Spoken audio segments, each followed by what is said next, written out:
is over the biofuel biobutanol. So I'm just going to talk about it a little bit.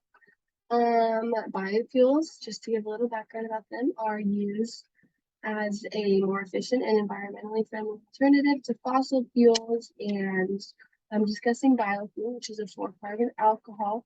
It's used very often, arguably the most promising biofuel. It's derived from various kinds of biomass feedstock and produced by fermentation from the biomass feedstock. These sources include sugar, corn, peas, microalgae, and more. And it can be used as a direct substitute for gas with no alterations, which is awesome.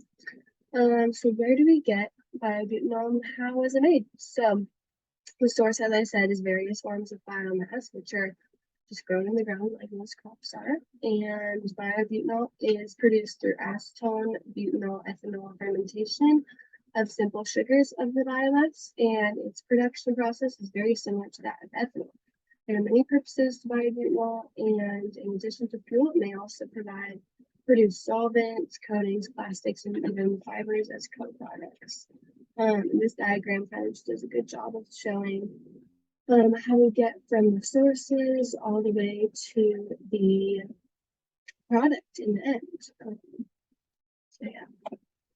And the availability of butanol is it's pretty widely available, and as of 2018, the EPA has approved up to 60% of biobutanol blends. This was determined because there are no other oxygenates in the fuel blend, and use of it is increasing because Oak Ridge National Laboratory found equipment that allows ethanol to be compatible with biobutanol, and this may even lead to the possible transportation of biofuel in pipelines, which is really awesome.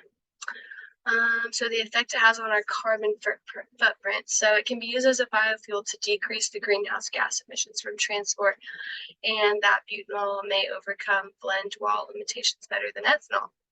The greenhouse gas measurements are not well known and are kind of hard to measure. So studies show that producing butanol from corn does not lead to greenhouse gas emission savings, but when it's produced from sugarcane, it does help with saving those.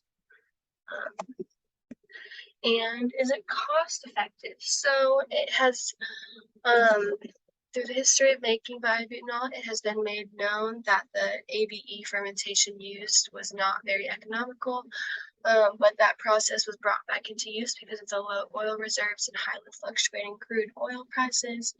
And so honestly, the battle now is just working towards the cheapest form of ABE fermentation. And once we get to an affordable version of that, biobutanol will become a lot more accessible and a lot more practical. So do people know about biobutanol, and what do they think about it? So personally, I knew that I had never heard about it before, and that there's not much of a public effort to publicize biobutanol, just kind of because it's still a work in progress and still kind of expensive to make. So it's just a consistent effort to make more cost-effective biobutanol and make it more available to the public. So, but it really sounds like an excellent potential alternative or substitute for gasoline, and there are lots of pros to it, and it can simply be produced from biomass, things as simple as corn and peas. It seems like they're extremely close to making it almost an equivalent, but I think that'll take a little bit more time to fully solve the cost efficiency problem. Overall, it seems pretty promising, and I'm excited for its future. So if I was given the task of making a plan of action for biobutanol, I think that it would be wise to first come up with a more catchy name so that it's easier to market and just understand. In order for people to start hearing about it, there must be a marketing scheme and plan that catches people's attention. It would be wise if the main company that produces biobutanol made a partnership like Shell, Chevron, or Exxon to market it in a place where people see it often. Like when they're at the gas station and they're like, oh, there's a cheap alternative.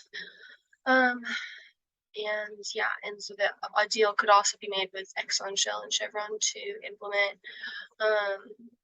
biobutanol filling stations at their gas stations in order to make it available to the general public.